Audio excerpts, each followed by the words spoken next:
Muy buenas noches y bienvenidos un día más. Como siempre, damos comienzo a nuestro informativo. Vamos a ofrecerle la actualidad que tenemos preparada para el día de hoy. Tania Baños, alcaldesa de la población de Lavall, dice que ya estamos en la fase 2, que ya se han abierto bares y restaurantes en el municipio y hay que seguir trabajando. Com sabeu, la ciutat de Lavall ja està en fase 2 i això suposa fer una valoració del que han estat estos darrers dies i no pot ser altra que positiva, no? Valorar molt positivament el comportament que està tenint la gent de Lavall respecte a aquesta situació, des de l'inici de la pandèmia però també en la pròpia gestió de la desescalada. Estem sabent estar a l'altura de la situació, gent responsable que volem totes i tots eixir d'això quan abans i, en definitiva, des de l'Ajuntament de Lavall, com sabeu, a banda de les iniciatives que hem portat per les terrasses, per a que un sector que ha estat tancat, confinat al 100% per llei, per obligació legal, hem decidit poder donar una miqueta més de cobertura des de les terrasses i des dels espais públics per a que pogueren guanyar-se la vida i que els poguessin els números a l'hora d'obrir el seu negoci.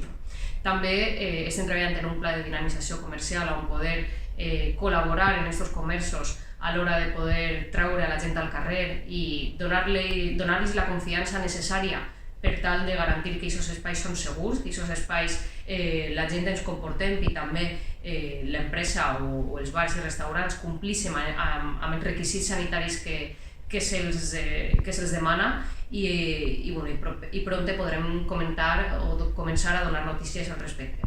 I al respecte, i en aquest sentit també, m'agradaria donar una visió molt positiva del que ha estat la unió i la fusió del futbol al nostre municipi i així també de l'himne de Lavall que gràcies als més de 80 músics hem pogut assumir cadascú des de la seva casa i treure pit de ser de Lavall i treure pit de l'orgull de ser baller. I en aquest sentit pense que és el camí que ens ha d'ensenyar també a l'Ajuntament, als 21 regidors que composem la corporació municipal, aquell ha de ser l'esperit que ens guie en aquesta crisi o en la gestió d'aquesta desescalada. Així que vos anime a que continuem pel mateix camí i que, tal com la Conselleria de Sanitat va anunciar la setmana passada, a Lavall hem fet les coses bé i els números ens ho avalen. Hem de lamentar les 4 morts que han tingut aquesta pandèmia, però en comparació a altres municipis que han tingut residència de majors, que han tingut una forta mortalitat com a conseqüència de la pandèmia, pense que s'ha gestionat molt bé per part dels ballers i per part de la institució més propera que és l'Ajuntament i que la millor notícia és que a la nostra residència de majors hi ha 0 contagis i 0 morts. I això és el major titular que podem treure d'aquesta situació. Chimo Llopis, alcalde del municipio de La Llosa, ha dado a conocer que el ayuntamiento ya ha preparado las memorias para el paro agrario. Espera que se puedan llevar a cabo las baremaciones lo antes posible. Informar, en este cas, als parats agraris que per part de l'Ajuntament ja s'ha presentat les memòries per a lo que és aquest paro agrari, per a contratar a aquestes persones de cara a l'estiu. Sí que de moment no sabem la fetxa, pareix ser que possiblement anem a l'1 de juliol a poder fer aquestes contratacions. El dia 1 de juliol sí que volem fer la baremació lo antes possible, esperem a meitat de mes poder fer ja la baremació de les persones que entraran a treballar i a partir d'ahí seran aquestes persones les que començaran a treballar en aquest mes de juliol. Per tant, estem a l'espera de que ens diguen quan se farà la baremació. Sí que dir a aquelles persones que estiguen interessades, que algunes ja han passat per l'Ajuntament, s'han inscrit i també s'han inscrit, en aquest cas en el CERVEF, que encara poden fer, però que, conforme dic, no crec que puguen començar en aquest mes de juny i el més segur serà que se comence el dia 1 de juliol. Per tant, l'Ajuntament ja ho té tot preparat per a quan ens diguen que podem fer aquestes baremacions i podem fer aquestes contratacions, contratar ja els parats agraris. Esta noche en nuestro espacio, la entrevista de nuestro informativo, nos acompaña Marian Artero. Ella es concejala de Servicios Sociales en la población de Lavall. Buenas noches, Marian. Buenas noches. Bueno, ahora con esto del confinamiento y del COVID, pues las entrevistas son en videollamada, pero bueno, por lo menos nos vemos y de alguna manera también informamos a la gente de lo que está pasando. Sí, nos adaptamos a esa nueva normalidad que se supone que tiene que venir y la verdad que se les hace raro, ¿no? Yo creo que a todos se nos hace raro porque la gente, los españoles somos muy de abrazarnos, besarnos, tocarnos, vernos y así pues la verdad que queda un poco frío, pero bueno, yo creo que nos entenderemos bien. Claro. Bueno, María, me gustaría empezar hablando por el Hogar de la Sagrada Familia porque durante la pandemia lo cierto es que hemos podido ver en las televisiones cómo han sido afectadas las residencias. En el caso de la Vall ha sido todo lo contrario, ¿verdad? Pues sí, la verdad que estamos muy contentos, ¿no? Porque nosotros teníamos muchísimo miedo. De hecho, cuando empezó la pandemia, ¿no? Cuando ya empezaron a llegarnos indicaciones de qué teníamos que hacer, cómo y eso, estábamos un poco asustados, ¿no? Y es cierto que antes de que incluso nos llegaran algunas indicaciones desde Consellería, empezamos a tomar medidas, pues como por ejemplo, y recuerdo perfectamente la primera decisión que tomamos, que fue que los niños no fueran a la IAR, es decir, dentro de la IAR se realizan unas actividades intergeneracionales que implica que los niños pues, van allí, niños del cole, niños adolescentes del instituto, etcétera. Y claro, la primera decisión fue que no vayan, pero os te digo que es que esto era a principios de marzo y ahora parece una decisión como muy evidente, pero en ese momento no sabíamos si la decisión era la correcta o si íbamos a pecar de prudencia. Total, que pensamos que preferíamos pasarnos de prudentes a no llegar y poner en riesgo pues eso, a los 64 residentes de la residencia, ¿no? Y entonces dijimos pues que no vengan voluntarios, empezamos a restringir las visitas y luego sí que es verdad que fuimos viendo como en la evolución de la pandemia las indicaciones que nos iban llegando iban muy por la línea que nosotros, de las decisiones que nosotros estábamos tomando. Entonces, esas fueron las primeras decisiones, el restringir el acceso de proveedores, de cualquier persona que no fuesen los propios trabajadores. Y luego sí que teníamos claro que la salud de los residentes estaba por encima de todo y empezamos a tomar decisiones pues que hoy, día de hoy podemos decir que eran las correctas, ¿no? Yo siempre digo que aparte del trabajo que se ha hecho, que es muchísimo trabajo, porque no solo es el dejar de restringir las visitas, es que se ha tenido que reorganizar completamente toda la organización de la residencia y eso es muchísimo, muchísimo trabajo de los técnicos, de la dirección, de coordinación, etcétera. Porque para que os hagáis una idea, nosotros normalmente todos los residentes son un grupo y se dividen en diferentes grupos, tal. En ese momento teníamos dividida la residencia en 3 mini residencias, es decir, cada uno de los pasillos tenía otorgados a cada uno de los profesionales para que entre ellos no se juntaran y luego, si hubiese un contagio, pudiesen contagiar a otros, pero es que dentro de cada uno de los pasillos, dentro de los pasillos están las habitaciones y tuvimos que adaptar todas las habitaciones para que tuviesen mínimo una mesa donde poder comer y además sabéis que las residencias las habitaciones de la residencia son dos usuarios por la habitación. Entonces teníamos muchísimo miedo de que al separarse y mezclarse con diferentes grupos pudiesen contagiarse todos. Entonces los confinamos, dijésemos, de alguna manera en las habitaciones. ¿Eso qué supone? Claro, supone que en un sitio, en un lugar donde están trabajando 21 personas, pues estuviesen trabajando casi 30. Hemos subido también a una enfermera que estaba también por la noche. Supone también el tener que tener preparados todos los equipos de protección oficial por si teníamos algún caso de algún residente que tuviese síntomas, que tuviésemos que llamar al hospital mientras el hospital viene, hace la prueba, decide llevárselo o decide dejarlo confinado. Teníamos que tener preparada una sala para que estuviese el usuario allí. Y claro, la sala que nos parecía más idónea era la de fuera. Tenemos fuera una sala, pero esta sala no tenía aseo, por lo que tuvimos que alquilar un servicio, un aseo que tiene pues ducha, el váter y una pica donde poder asearse, a una empresa que la verdad que se portaron estupendamente y vinieron enseguida, pero que se han tenido que tomar muchísimas decisiones para que eso fuera así. O sea que somos muy afortunados de que no tengamos ningún residente contagiado, pero que es fruto de un trabajo muy grande de los profesionales de dentro de la residencia.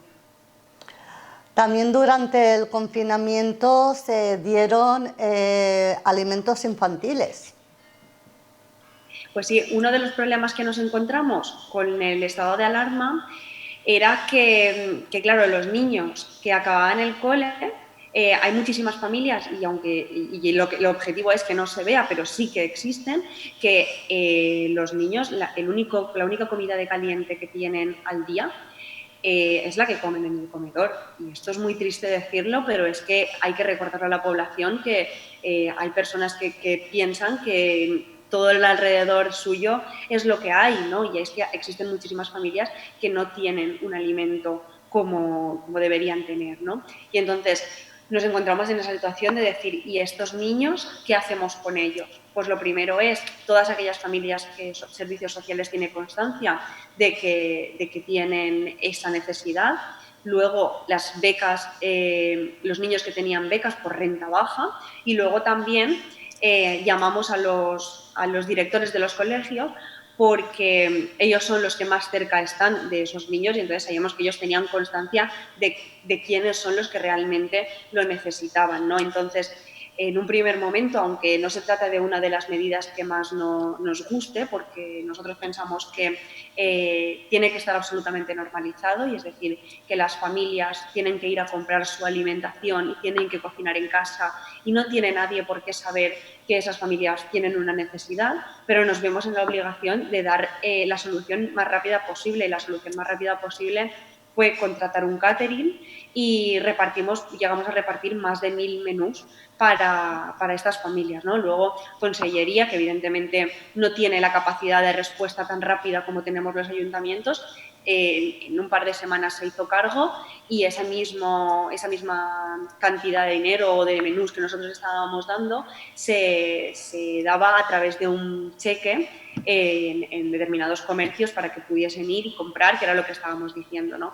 Entonces, fue un momento que tuvimos que tomar decisiones rápidas, creo que como durante todo el confinamiento, y seguramente habremos tomado alguna decisión que no es la correcta o no es la más indicada, pero cabe recordar que ni en este equipo de gobierno ni en el equipo de gobierno del Gobierno de España hemos pasado ninguna pandemia mundial. Quiero decir, todas las decisiones que se han tomado con las mejores intenciones posibles, y si nos hemos equivocado en algo, pues pedimos disculpas, porque es cierto que todo el mundo se equivoca, pero que desde luego la intención ha sido tener una solución rápida y lo más eficaz posible para que las familias sufriesen lo menos posible. Marian, por curiosidad, ¿qué fue lo primero que se os pasó por la cabeza a todo el equipo de gobierno cuando se anunció la pandemia? Pues como la pandemia en sí, yo creo que en un principio nadie nos la tomábamos como muy en serio, ¿no? Quiero decir, en enero se detecta que hay un caso raro de una neumonía, que parece que es muy contagioso y tal, pero hasta el momento en el que no lo tienes aquí y no ves que realmente eso está afectando, pues veíamos, por ejemplo, cómo estaba Italia, y la verdad que yo creo que lo primero que nos viene a todos es miedo. La primera es miedo, porque yo creo que todo el mundo tenemos miedo de aquello que es desconocido y de aquello que no sabes cómo reaccionar y aquello que no tiene respuesta.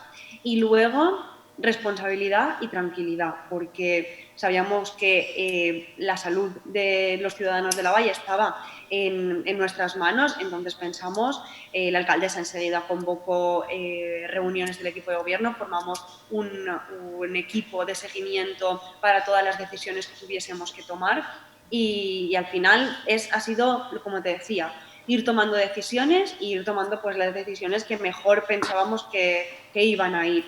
Podemos estar contentos porque es cierto que en La Valle no ha habido muchos casos de momento, y podemos estar contentos porque, como decía antes, en la residencia no hemos tenido ningún contagio y eso creo que es un absoluto éxito. Bueno, háblame de la campaña que se está llevando a cabo para las personas sordas. Pues la pandemia en sí, yo creo que cuando existen situaciones extremas, ¿no?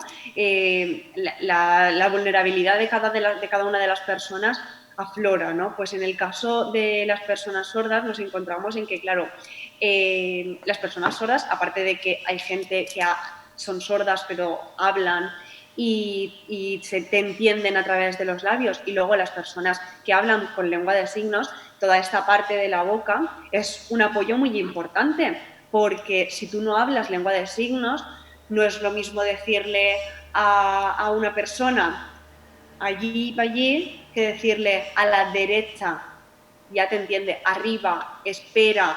Entonces es un soporte súper importante para ellas. ¿Qué pasa? Que al llevar todo el mundo las mascarillas, ellos se encuentran en una situación pues muy llamativa, porque una persona sorda no se ve, quiero decir, tú ves a una persona y no sabes si es sorda o no lo es, y pues nos pasó un caso y nos llegó un caso bueno, nos llegó varios casos de personas sordas que las paraba la policía y como no se quitaban la mascarilla no sabían lo que les estaban diciendo. Pero es que pasa con la policía, pasaba cuando iban a comprar y pasaba en cualquier situación que habitualmente para ellos era relativamente sencilla. Entonces entendimos que había que poner solución y la solución que encontramos es pues repartir a los comercios de primera necesidad, que todavía se está repartiendo, unas pantallas para que en el momento en el que hubiese o entrase una persona sorda, pues tuviesen esa facilidad de poder retirarse la mascarilla, de ponerse la pantalla y de poder atenderla pues lo más sencillamente posible, ¿no? Lo más fácil posible. Pues también hemos repartido a policía y a Guardia Civil algunas para que tuviesen, por si les encontraban en la misma, pues se encontraban en la misma situación. Y luego otra de las cosas que hemos tenido durante la pandemia, que no todos los ayuntamientos tienen, y ahí sí que aprovecho y felicito porque el trabajo que está haciendo Raquel Lamelas, la intérprete de signos, es un trabajo absolutamente de 10, prácticamente 24 horas al día, y creo que también las personas de este colectivo también son conscientes del esfuerzo que hacen, ¿no? Que es cuando empieza la pandemia lo que nos dicen es quedaros en casa y todas las situaciones que tengáis llamáis por teléfono. Claro, ¿cómo llama una persona sorda por teléfono? Es imposible, no se podían comunicar. Entonces activamos una especie de centralita en la cual las personas sordas hacían videollamada a Raquel, les decían lo que necesitaban y Raquel era la que se encargaba, o es la que se encarga todavía, porque todavía estamos un poco en esa situación, de llamar a sitios, pues como por ejemplo el médico.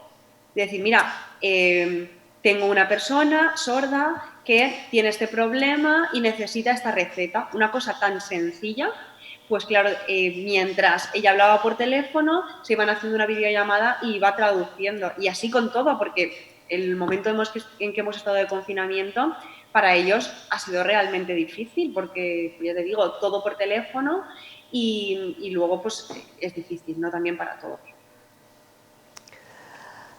Dinos, ¿qué ayuda se ha estado dando de tu concejalía durante el confinamiento? Pues yo creo que ayudas en sí, o sea, nosotros cuando empieza la crisis, ¿no? Y también un poco al hilo de lo que me preguntabas antes, nos reunimos y sí que había una cosa que teníamos clarísima y era que no íbamos a dejar a nadie atrás, que esta crisis no iba a pasar como en la crisis de 2008, en la que íbamos a pagar los de siempre, ¿no? Y que al final no iba a pasar por haber despidos masivos, ni por facilitar el despido, ni por bajar la calidad de vida de las personas. Entonces, como eso lo teníamos clarísimo, para que este tipo de situaciones no estuviese en marcha, había algunas que estaban en nuestra mano y otras que no. Pero sí que es cierto que ponemos en marcha un escudo social en el que entra dentro pues todo esto que hemos dicho, ¿no? Desde las decisiones que se toman en la residencia hasta la ampliación del servicio de ayuda a domicilio, que se amplía para atender al máximo número de familias posibles, llegando a atender a más de 140 personas. Luego también, evidentemente, cuando ocurren estas situaciones de crisis, yo creo que se evidencia, ¿no?, que servicios sociales es la cuarta pata del estado de bienestar y que, por tanto, es absolutamente necesario. Y en este sentido, sabíamos que había mucha gente que económicamente pues lo estaba pasando mal. Entonces, por una parte activamos los menús infantiles, que era lo que estábamos hablando antes, y luego por otra se activan unas ayudas de emergencia social que las llamamos pues eso, ayudas por COVID, ¿no? Son ayudas tipo B, en las cuales una vez Consellería nos da la subvención, incluimos esos 4 euros por persona y niño que teníamos por niño y día que teníamos en servicios sociales para la alimentación, y luego, evidentemente, estas prestaciones son un poquito más altas de lo que son habitualmente, pues eso, para poder paliar todos los efectos que la crisis estaba dándonos. Si no digo mal el número, estaremos cerca de los 200.000 euros, quizá bastante más en lo que se ha empleado en cuanto a escudo social, porque se han dado muchas ayudas económicas, muchas, pero muchas más de el doble de lo que solemos dar en estos meses, ¿no? Pero luego, aparte, hay personas con las que no se cuenta, ¿no? Por ejemplo, hemos visto como en Estados Unidos las personas sin hogar se quedaban directamente en la calle, y eso aquí no nos ha pasado. Pues por suerte nosotros contamos con un albergue, pero que también nos encontrábamos, digo que han sido muchísimas decisiones, ¿no? Nos encontramos en que cuando queremos abrir el albergue, por capacidad solamente entraban 3 personas. Entonces, antes de que apareciese cualquier otro transeúnte que necesitase ese espacio, habilitamos otro. Y cuando ya llevábamos un par de semanas o 3, nos damos cuenta de que todavía había personas durmiendo en la calle y, por tanto, nos toca habilitar otro espacio más. Entonces, han sido decisiones constantes que hemos ido tomando, y yo creo que siempre eso, con el pro de que la gente lo pasara lo menos mal posible y paliar los efectos de una crisis que no es solo económica, sino que también es una crisis social, porque aflora todo lo que a priori no se ve. Marian, ¿quieres añadir algo más antes de irnos? Pues yo creo que como políticos tenemos una cosa que decir, y es que agradecer a todos los ciudadanos de la BAI que se han comportado de una manera absolutamente buenísima. Creo que se han comportado de manera que si no fuese así no podríamos haber aguantado la crisis. Creo que son un ejemplo a seguir, y que es evidente que en muchos momentos habrá personas que no se han comportado como deben, pero que en su gran mayoría los valleros han sido un ejemplo, y que no cabe más que mirar las cifras de contagios que tenemos, y que pese a que, como digo, siempre hay personas que no lo cumplen, ellos lo hemos cumplido a rajatabla. Y también aprovechar para dar las gracias a todos los trabajadores que durante el estado de alarma han estado ahí al pie del cañón. Igual, pues desde la gente que se dedica a recoger la basura, desde los trabajadores, personal de limpieza, personal de las residencias o cajeros, vendedores, etcétera. Creo que hay que recordar lo que esa gente ha estado ahí trabajando para que nosotros estuviésemos bien, y que se ha visibilizado un trabajo que es realmente digno y que hay que remarcar que es un trabajo absolutamente imprescindible.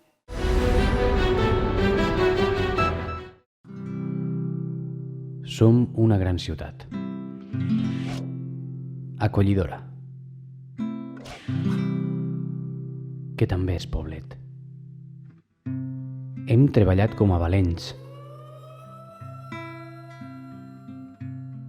Sempre amb alegria.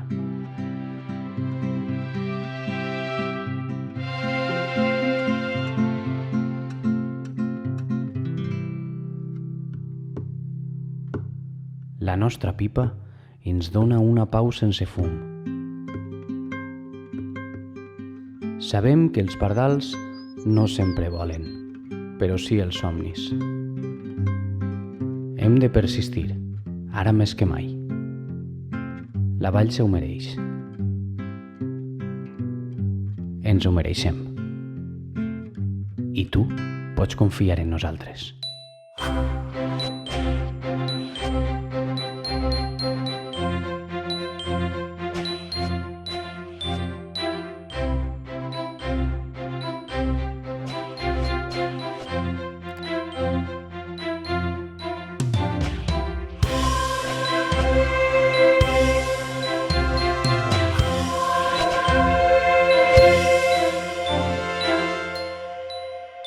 Caixa la Vall, sempre al teu costat.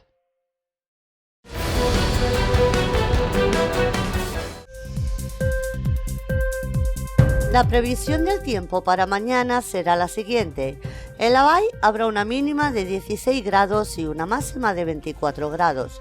En Alfondeguilla una máxima de 24 grados y una mínima de 16 grados. En la Vilavella una mínima de 16 grados y una máxima de 25 grados. En La Llosa una mínima de 16 grados y una máxima de 24 grados.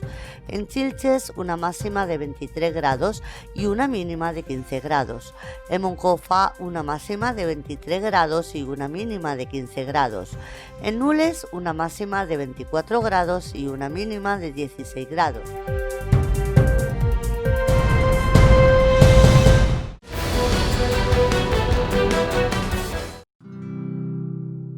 Som una gran ciutat. Acollidora. Que també és poblet. Hem treballat com a valents. Sempre amb alegria.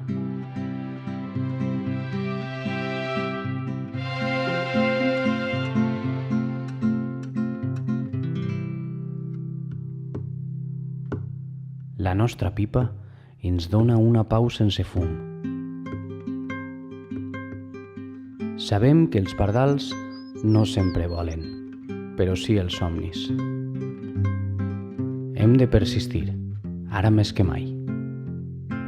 La Vall se ho mereix. Ens ho mereixem. I tu pots confiar en nosaltres.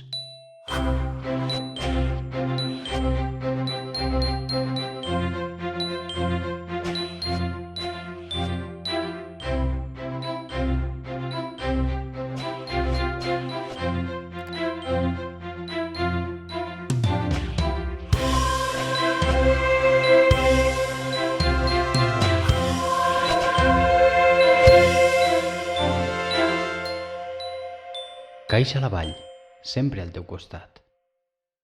Hasta aquí ha llegado toda la información que teníamos preparada para hoy. Nos vamos, volvemos mañana a las 8:30 con más actualidad.